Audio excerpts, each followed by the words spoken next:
ADLSNTV News Online. Serbisyong publiko, tinig ng mamamayan. Matalakay sa mga kaganapan sa loob at labas ng Bangsamoro Government, mapalokal, national at international news. Mahalagang impormasyon ihahatid sa inyo ng ADLSNTV Online Media Production.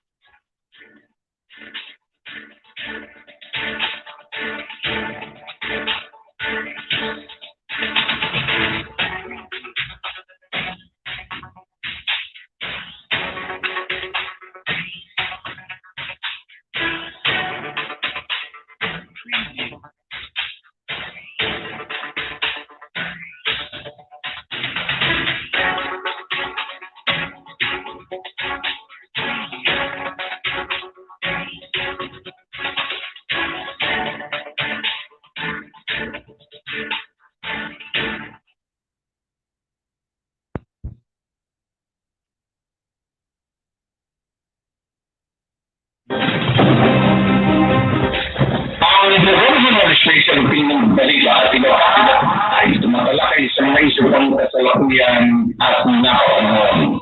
Mapapolitika, mapapinyon, mapakomentaryo at balita ang programa ay patas sa lahat. Walang kinikilingan, walang kinakampihan at walang pinapamigan ang programa ito.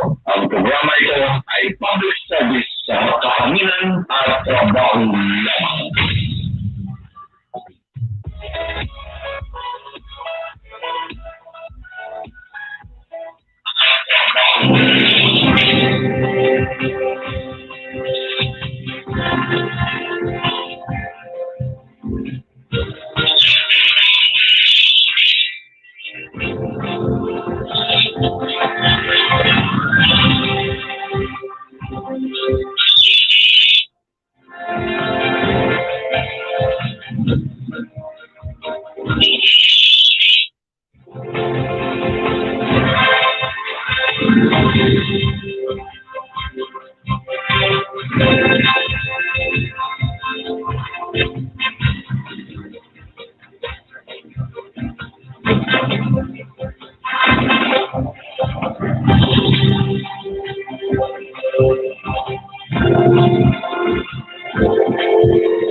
Okay, assalamualaikum warahmatullahi ta'ala wabarakatuh.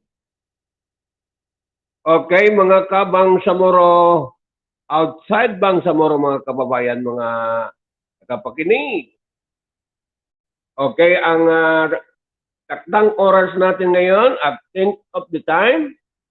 Take of the time.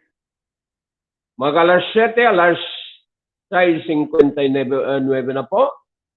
Okay, 15 na po ng buwan. Abril 15, 2021 mga kababayan, no? April 2021. Okay, good morning, good morning, good morning, good morning. Okay, nandito naman tayo sa ating balita, mga kababayan, no? Okay, sa programa Serbisyo Publiko, Tinig ng Mamamayan. Okay, may mahalagang balita po, ibabalita ko yan, no? Okay, para sa kalaman. Okay, ng lahat. Okay, saan-saan lugar po sa Pilipinas. Okay, pati na rin sa ibang bansa, no? Okay, ang Myanmar crisis, political crisis, okay, parang mapunta po sa civil war. Ito po ang unahin natin mga kababayan, itong issue na ito, no? Okay, kasi itong mga rebel group, okay, mag-join po sa anti-junta protestor mga kababayan. No, alam mo pag junta ay military yan, no? Okay, yun po ang ibig sabihin po ang military junta mga kababayan, no? Ayan. So, pag junta ay medyo delikado mga suki mga kababayan, no? Okay, tunghayan natin ang balita para po well-informed ang taong bayan. Okay? To inform everybody mga kababayan, no? Even the international community, okay, so that they will be aware what happened in Myanmar, mga kaibigan, no? Okay, Myanmar crisis may escalate as a rebel group join anti-junta protestos. Ayan po. Ayan. Topic, Arakan Army, Kachin Independent Army, Karen National Union Myanmar Group, okay, Myanmar Nationalist Democratic Alliance Party, Myanmar Rebel Group, ang National Liberation Army.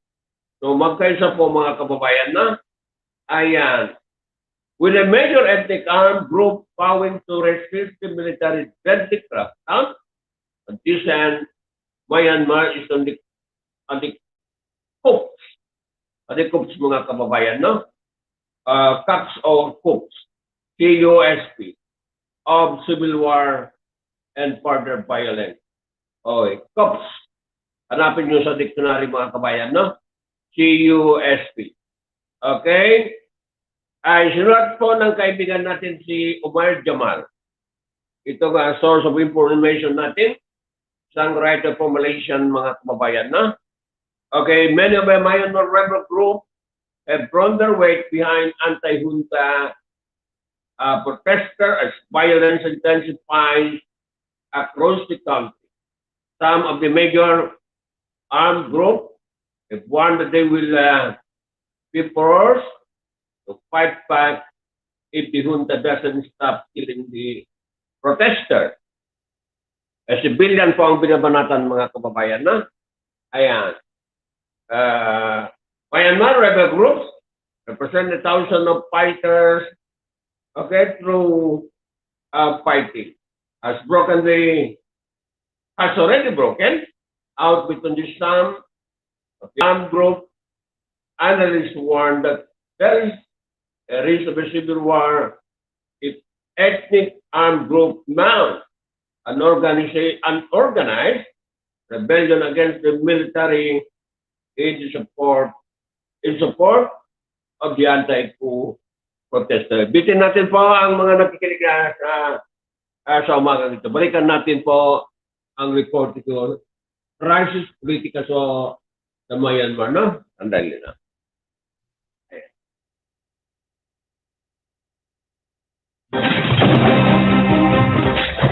Ang proposal legislation being iba pa ay tumatalakay sa may subang kasalukuyan at napapanahon. Mapapolitika, mapapinyon, mapakomentaryo at balita ang programa ay patas sa lahat. Walang piniklinan, walang pinakampihan, at walang pinapamigan ang programa ito. Ang programa ito ay public service sa kahanginan at trabaho lamang.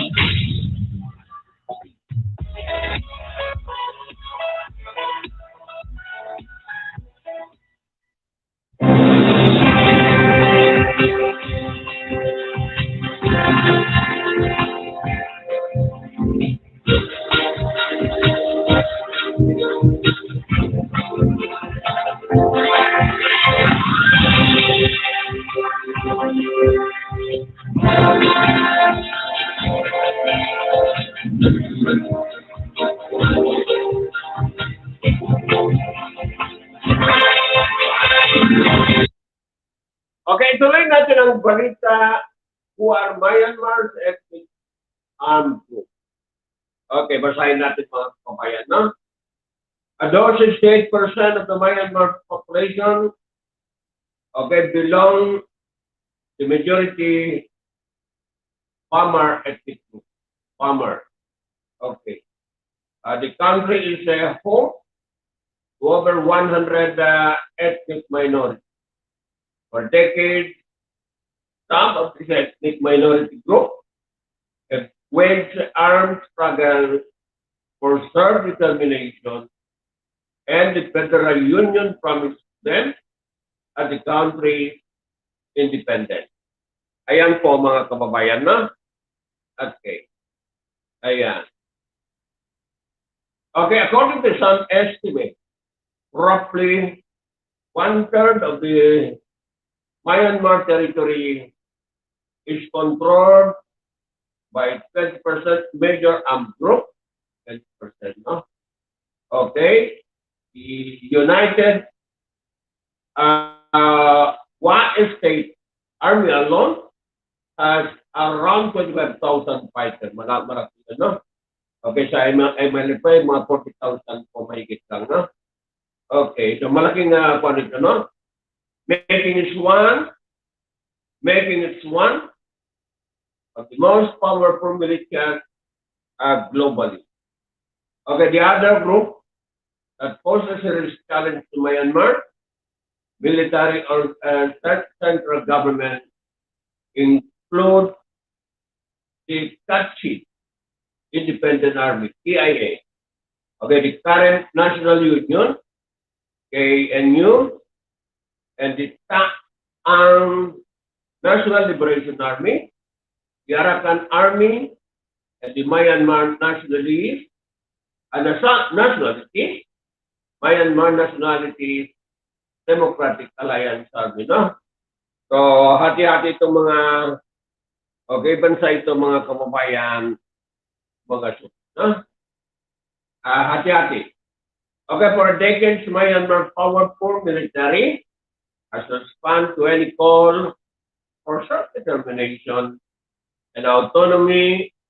The violence and has committed gross human rights violations against media. Okay. Aung San Suu Kyi, now also democratic government, had promised to prioritize negotiations with ethnic armed groups and push for federal rule to offer regional government more autonomy. As part of the negotiation, that major armed group signed a ceasefire accord with the civilian government in 2015. However, during her 5 years in power, Suu Kyi didn't succeed at offering them autonomy as the military dominated the peace. Okay, despite the former 2015 ceasefire, fighting didn't stop in the some regions, particularly in Kachin and San State, the country north of Rakhine State, in Myanmar West. Ayan po mga kababayan na. Okay? a calm of Kachin or before displaced by fighting between local fighters and government forces. Okay. Photo, European Union Civil Protection and Humanitarian Aid shared under the Creative Commons. Okay, by ADLSNTV license mga kababayan, no? Okay, ito picture po mga kababayan. Fighting between the military and armed groups has already started. Okay, so started na po mga kababayan, no? Balikan natin ang magandang balita ito.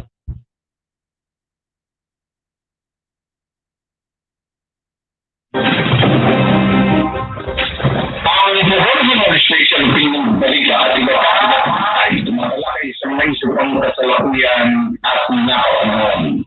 Mapapolitika, mapapinong, mapakomentaryo at balita ang programa ito'y patas sa lahat. Walang pinikilingan, walang pinakampihan at walang pinapamigan ang programa ito. Ang programa ito ay public service sa kahanginan at trabaho lamang.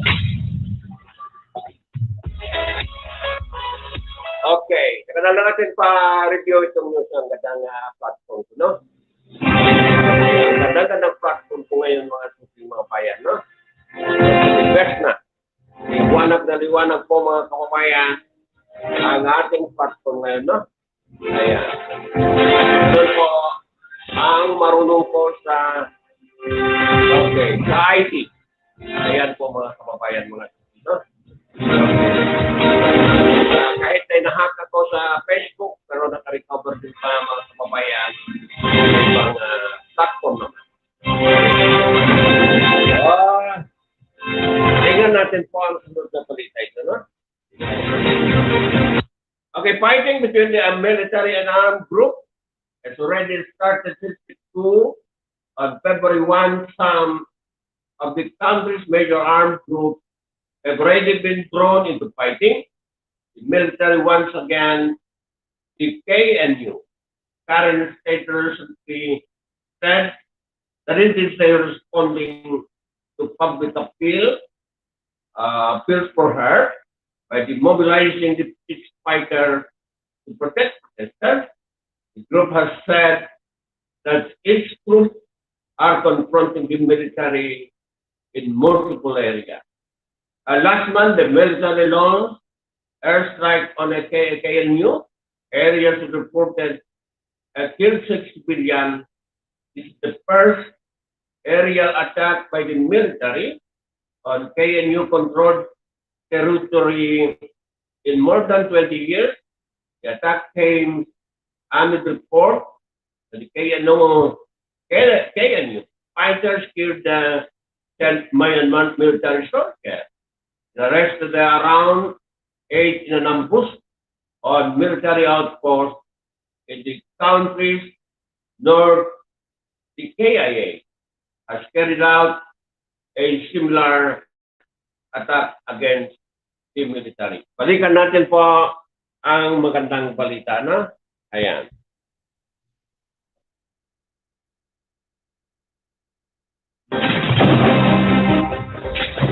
Ang original station pinagbalita at iba pa ay tumatalakay sa may subang kasalukuyan at nakapanahon.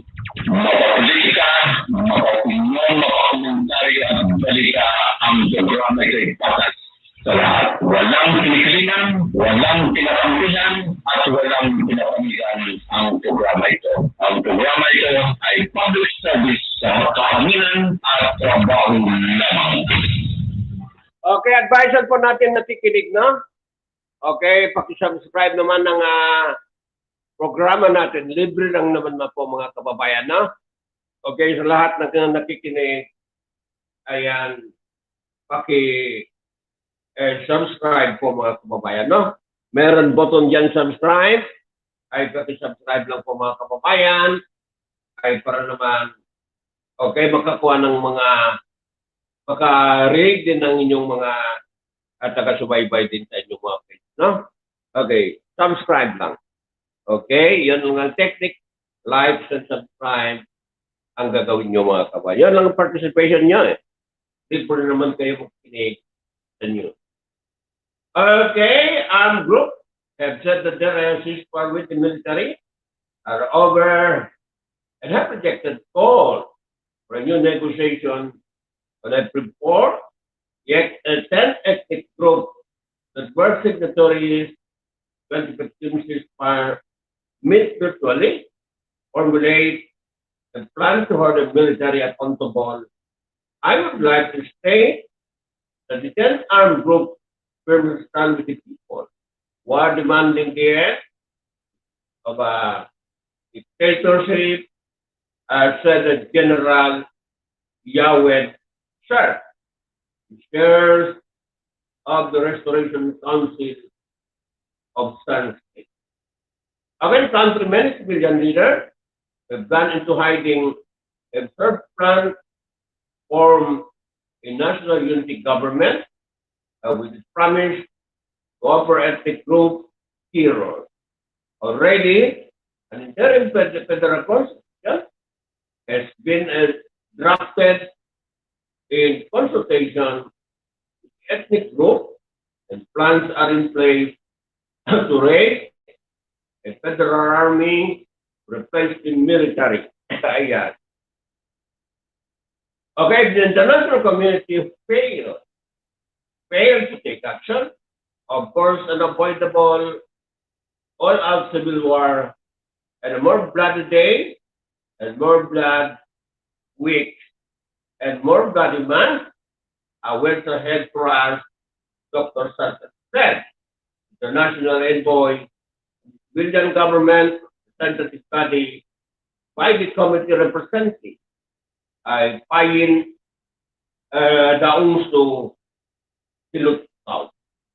Okay, ulitin ko. Pay daong to silutao CRPS. Third router, having a federal army becomes and must, and it is the way we achieve democracy and freedom. Ayan, parang tayo rin, no? Ayan po mga kapapayan. Mahalaga po ang democracy at kalayaan mga kapapayan, no? Okay.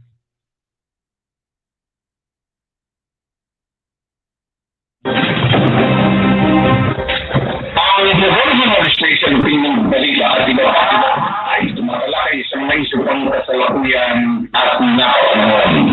Mapapolitika, mapaopinyon, mapakomentaryo at balita ang programa ito ay patas. Sa lahat, walang pinikilingan, walang pinakampihan, at walang pinapamigan ang programa ito. Ang programa ito ay public service sa kahaminan at trabaho lamang.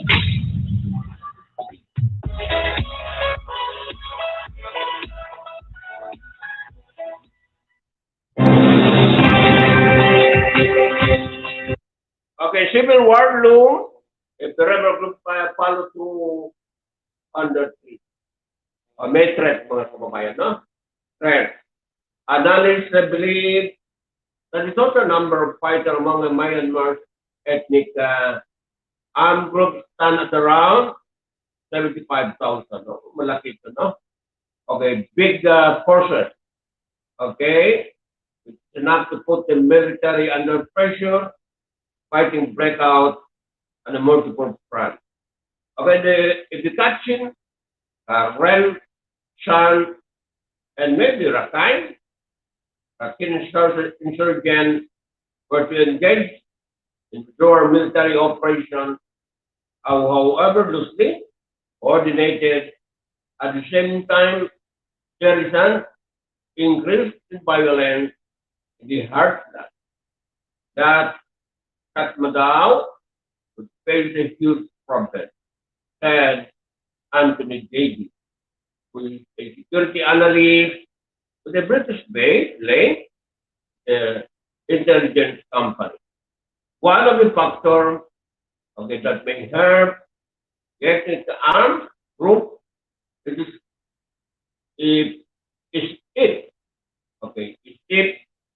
with the support of the bomber community due to the military indiscriminate killing of civilians.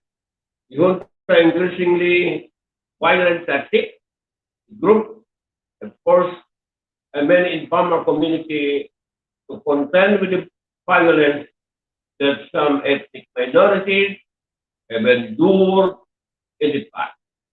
This is perhaps the first time that the farmer community has shown type of support for ethnic armed organizations.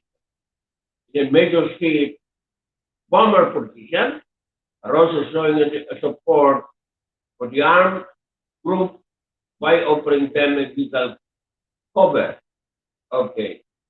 On March 17, the RPS released a statement declaring the public right to self-defense.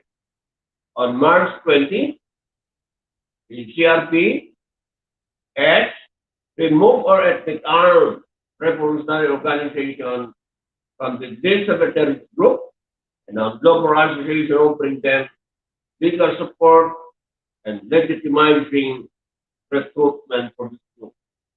Now is the right time for armed rebellion because the majority farmer people have faced in military brutal action against the protesters, sanctioning an ethnic Kachin youth third time before they didn't care about us.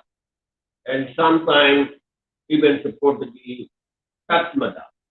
But now, they have learned. Okay, balikan natin po ibang balita, no? Okay, ito.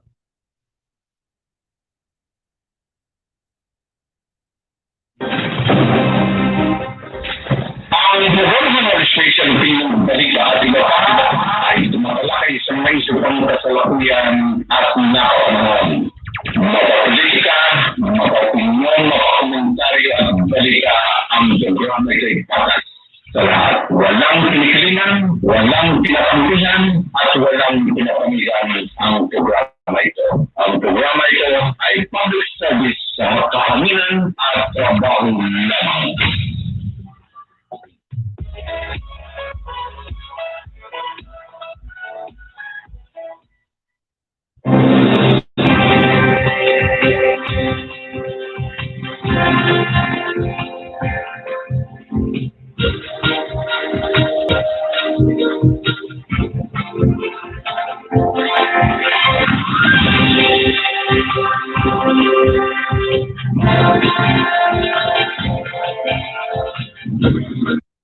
Okay, the other word that successionary on me is war.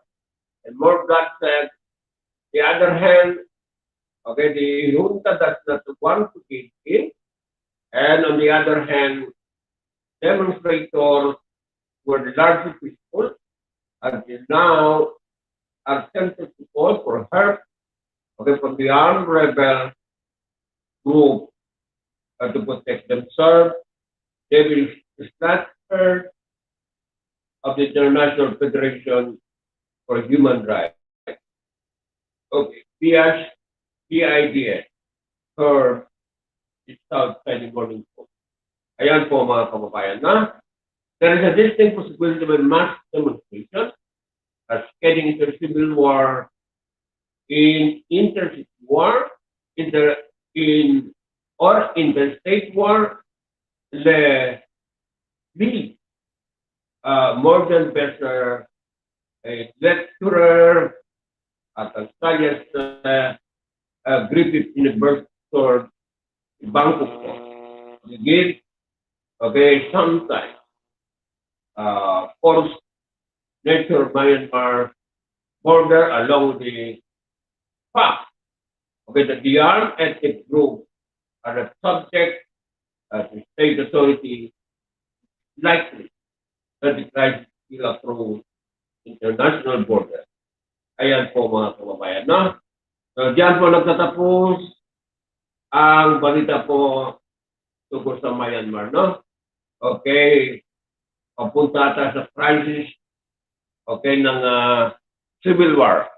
Okay, kung hindi magapan, kung hindi tumulong po, if not international community, rescue Myanmar. It might go civil war.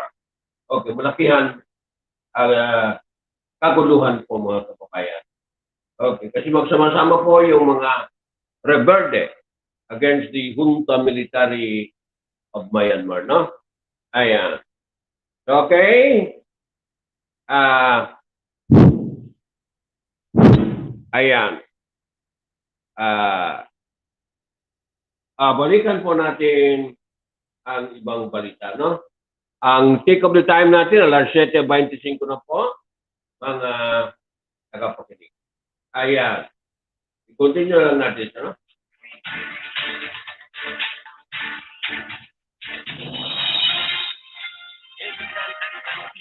News Online. Mga balik-saksakan at opinyon sa nagaganap ng mga pangyayari. ADLSNTV News Online. Serbisyong publiko, tinig ng mamamayan.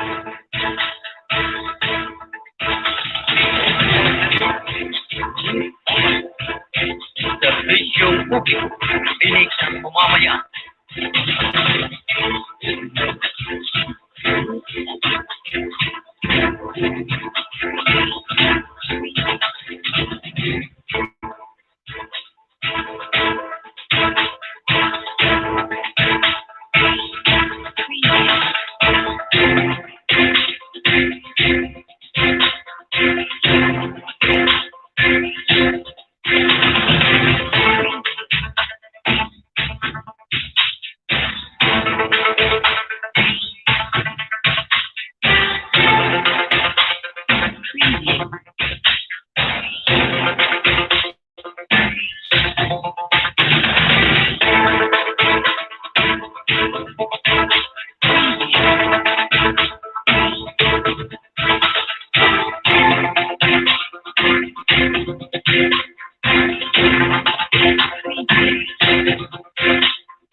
Okay, nakapahinga na.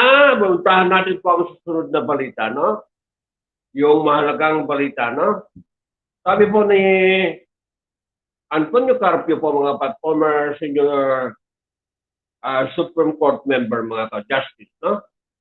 Okay, UNCLOS, okay, will collapse. UNCLOS, no? Will collapse if Beijing succeed in taking South China Sea. Justice Carpio, no? Okay, matindi po ito mga kababayan. Okay, ang sinasabi po ni Justice Carpio, no? Ayan. Basahin natin itong balita ito.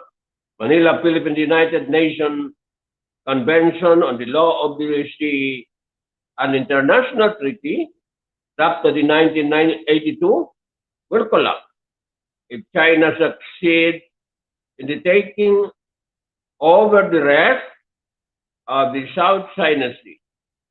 Okay, retired Justice, Senior Justice, Associate Justice Antonio Carpio said.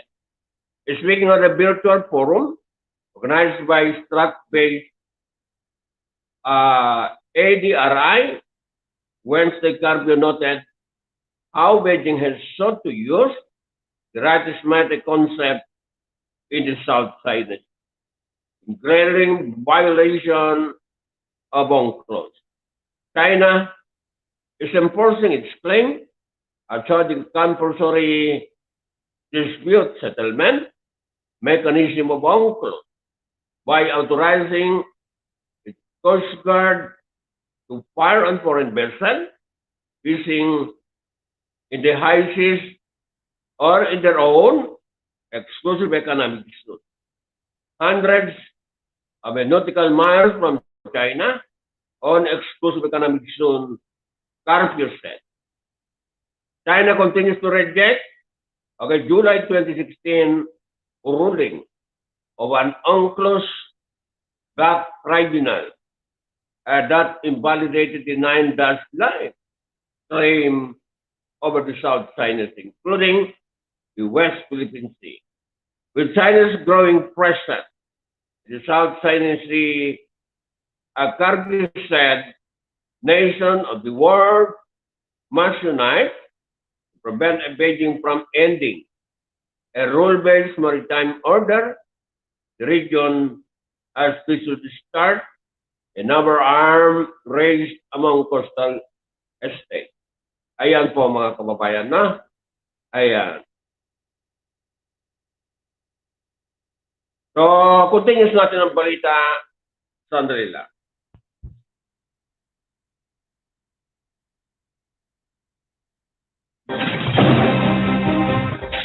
Ang regionalization ng balita at iba ay tumatalakay sa may subang kasalukuyan at napapanahon.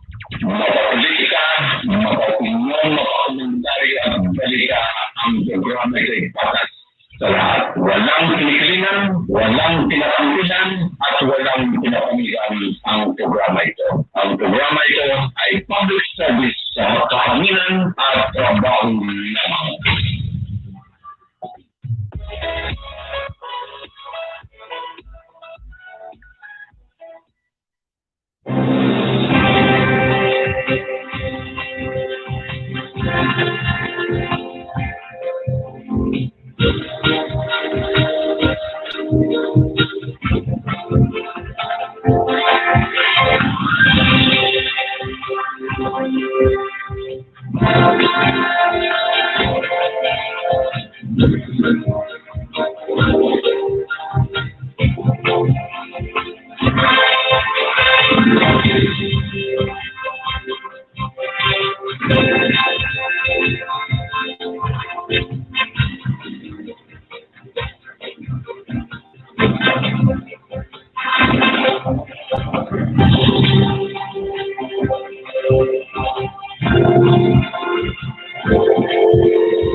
Okay, the nation of the world must unite to strongly push back China otherwise.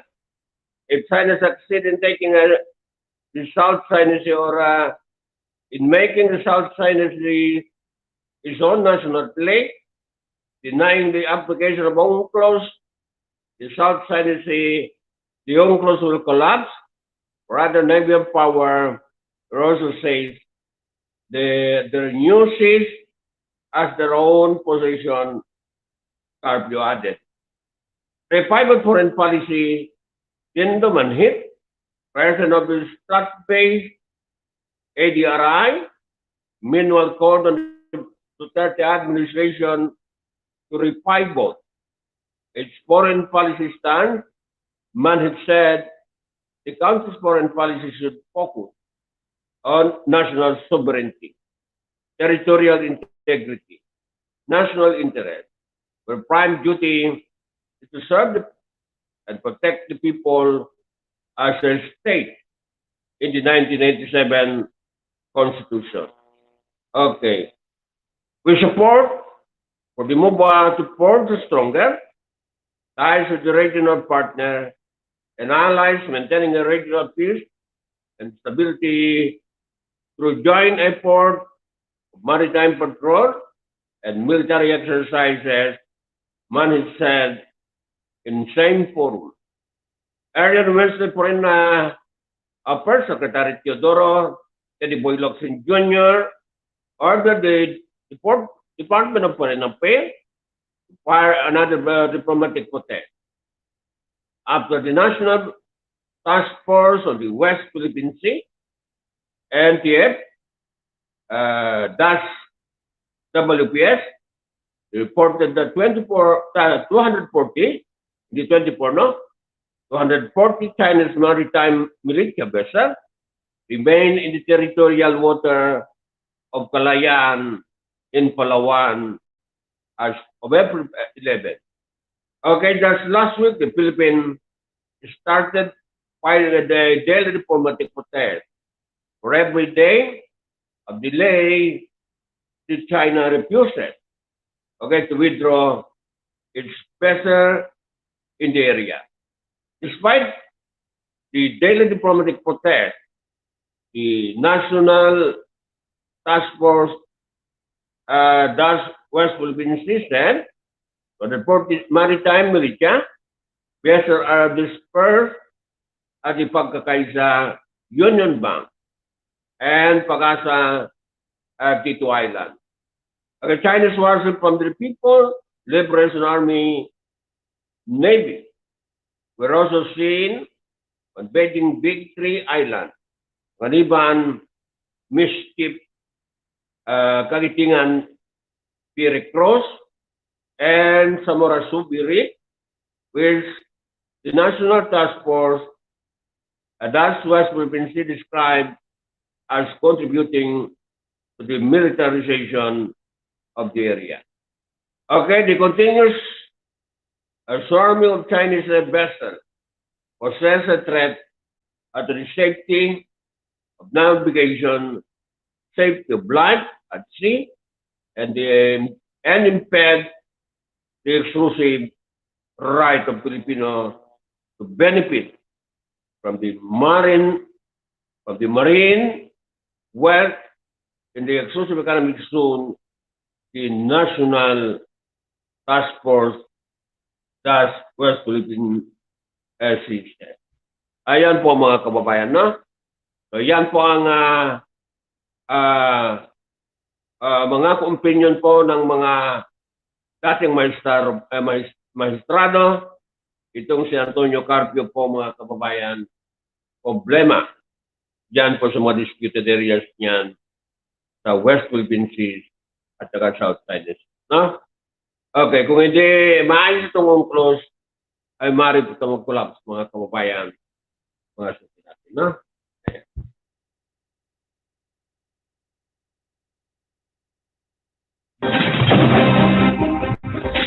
Ang Bureau Administration pinagbalita at iba't ay tumatalakay sa mga isang kasalukuyan at nakapanahon.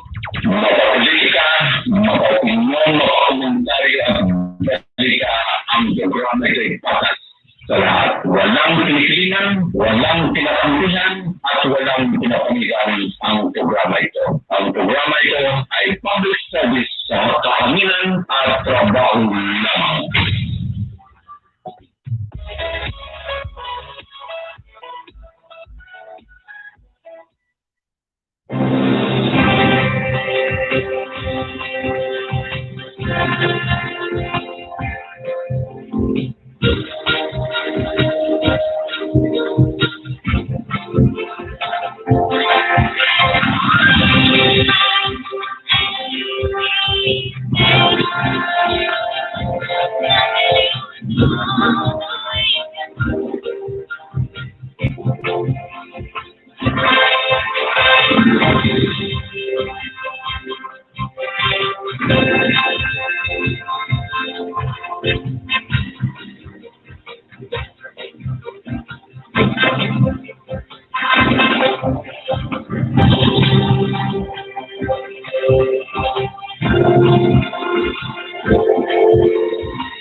Okay, tumaas ang COVID na variant sa Lanao del Sur, no?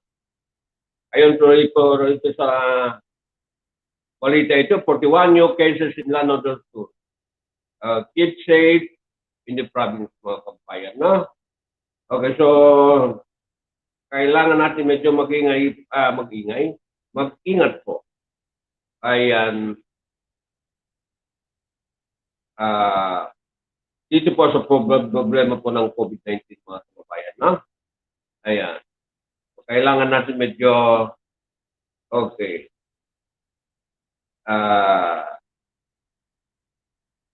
Ingat. Ayan po, mga kakapakinig, no? Ayan.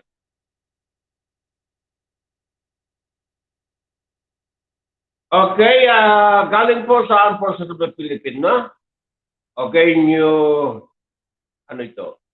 Your new rank reflect the extent of your dedication to serve our nation and our people. Let us guarantee, okay, at the dawning of this rank has its noble purpose of contributing, okay, to the mission, accomplishment of the Armed Forces of the Philippines and making our country more peaceful and progressive. General Cirilito Sobiana, kasalukuyan po Chief of Staff po ng Armed Forces of the Philippines, no? Okay. So, inulit natin ay congratulations sa kanyang okay, pagka-promote 4-star general, mga kababayan, ha? Ayan. Okay, ang sunod balita after this, okay, hanap po ay balita po ang yun natin, ha? Ayan.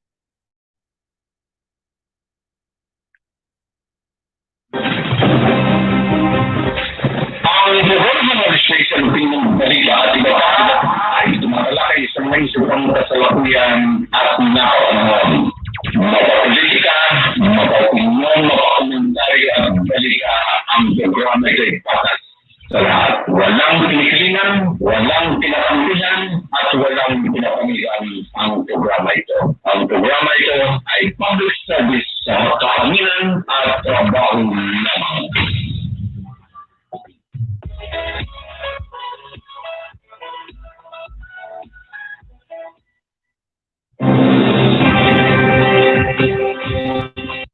Okay, problema pa rin ang droga, mga kababayan, no?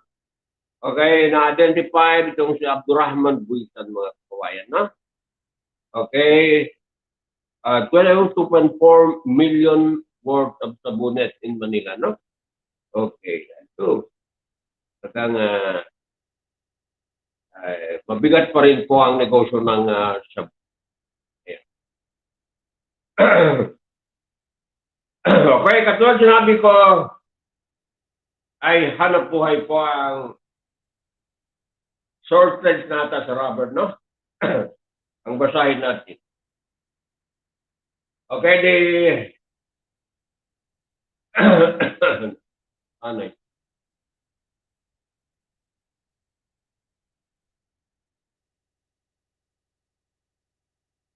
Na po hindi ma-open, no? Okay, kailangan magbayad. Pwede. Okay. Okay, the next shortage is that making the auto industry nervous. Ayan. Tungkol po sa langis, no? So the U.S. automaker haven't had enough problem during the pandemic. Plans shut down COVID-19 outbreak. Global semiconductor shortage, supply chain experts are warning of another on the horizon, the natural rubber. Natural rubber. Kasi maraming rubber, no? A white substance that bleeds. Dugo ba? A white substance bleeds from a rubber tree. Grown in warm, humid countries like Thailand, Indonesia, natural rubber, unique properties that make it critical for the tires and car parts. Industry watcher say rubber price are at the beginning of a cyclical multi-year rally because of flooding and deep disease. A rapid supply was sooning. Price of the rubber tougher, like incentive to plant new trees will take 7 years to mature. Okay, this dynamic came the attention of the some rubber distributor last year when China, the world's largest consumer of natural rubber, got on a big purchase, replenish the reserve as its economy opened up. Okay, but the U.S., by December, the U.S. manufacturer was heard back on ordering rubber during the lockdown, were now scrambling to ensure it. Okay, China, rubber ruler, China was by far the world's largest user of natural rubber. Huh? Okay. India is 1.0. UK and European Union and UK 0.009. US 0.85. So associated rubber producing countries. So for the automaker themselves, are adapting the problem. They are not really inclined to advertise when unobscured. Wider treatment to cost than billions of dollars, but industry consultants say the issue is becoming worrisome for the top tier supplier. Okay, the threat of a more shortage because of course the manufacturer question is central tenet of how they operate. As in time manufacturing, a practice of keeping minimal inventory has long helped car companies control costs and wring profit out of the capital themselves. Our marginal business, but it's moving. Vienna at Chile, still in the pandemic. It's also time into a larger public policy question the U.S. drafting within wake of a bruising trade war in China.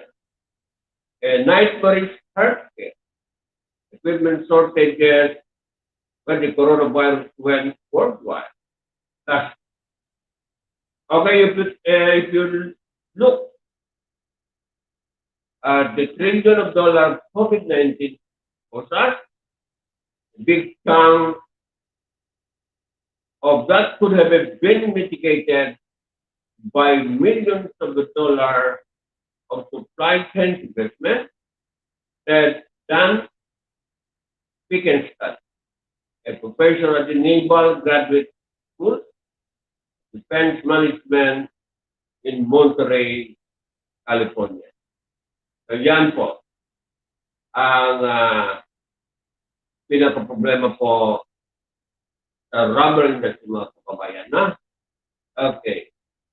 The origins the world green power serves dependency for the silicon made in China, remote work where no one really knows what's going on inside the facility.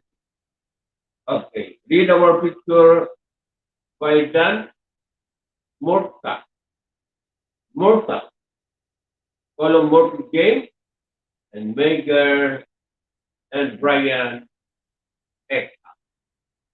Okay, today mastery 100 pages breaking free of present bureaucracy was to herald bonfire of the rate ko. Iba rin yung mga kababayan na. Okay, hindi na. Iba nang balita yun. Ayan po mga kababayan. Sorry po. Hindi ko napansin. Ayan. Problema po, rubber industry. Okay, maaari po magka-shortage sa buong daigdig mga kababayan. Ayan.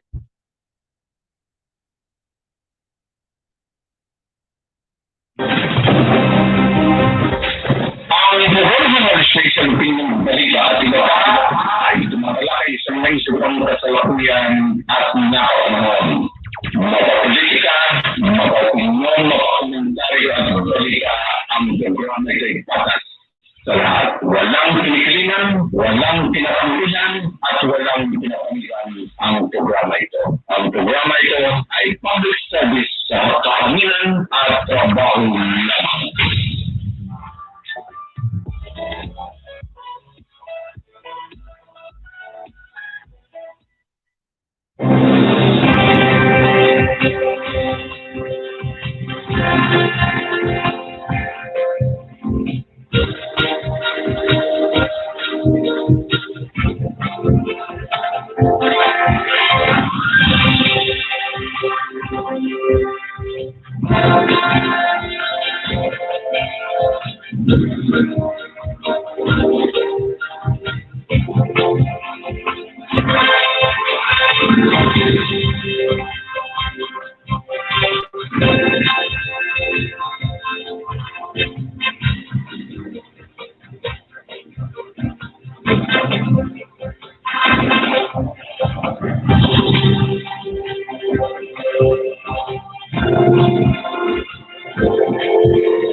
Okay, hanggang dito muna ang balita natin kasi may lakad tayo, may kailangan po i-cover mga kababayan, no? Okay, may text sa atin po mga kababayan, mga suki, mga taga, no? Ayan. So hanggang i-cut natin ng balita. Okay. Ano ito? Okay. Malaman natin mamaya-maya sagutin natin po ang ang balita ito mga kababayan no? Over it. Ayan. Okay, dito po sa programa Serbisyo Publiko Tinig ng Mamamayan. Okay, ito po muna.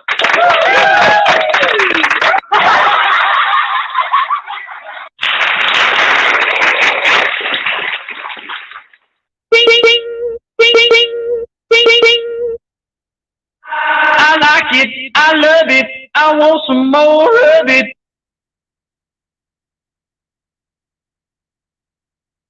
I like it, I love it, I want some more of it. Okay, so ang Serbisyo Publiko ng Mamamayan, okay, kampal po ng halo-halong special opinion balita sa Mamamayan, platform po, napakaganda. Kaya ang platform nila yun, na evidence.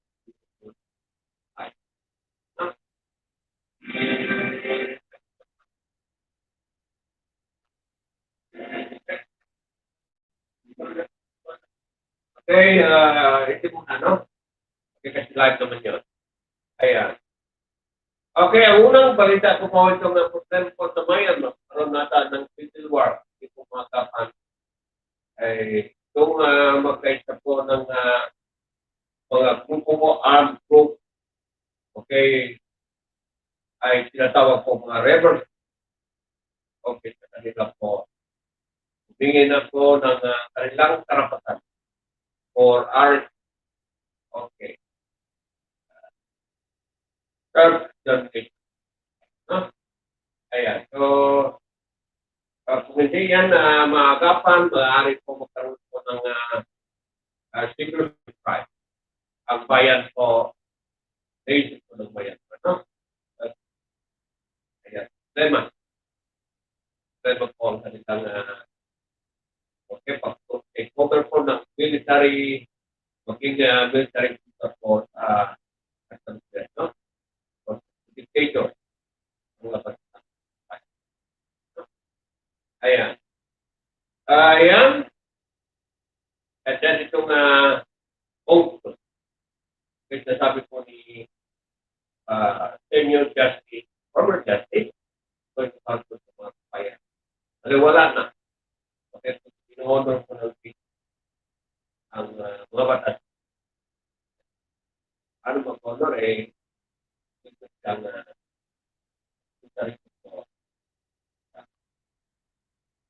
ating territory. No? Ayan. Okay, tatapusin natin po ang balita. Parati natin sinasabi wala tayo masamang tinapay sa kapwa. Step ang pagpapagsa. Ayan. So, okay, after this, bye-bye na.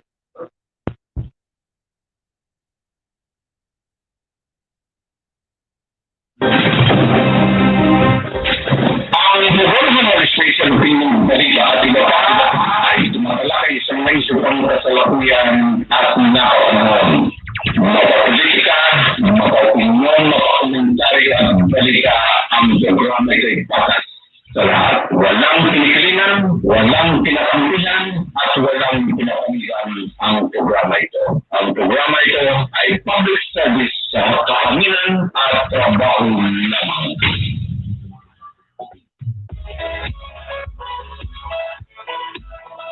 Okay, tapusin natin 3 beses, no?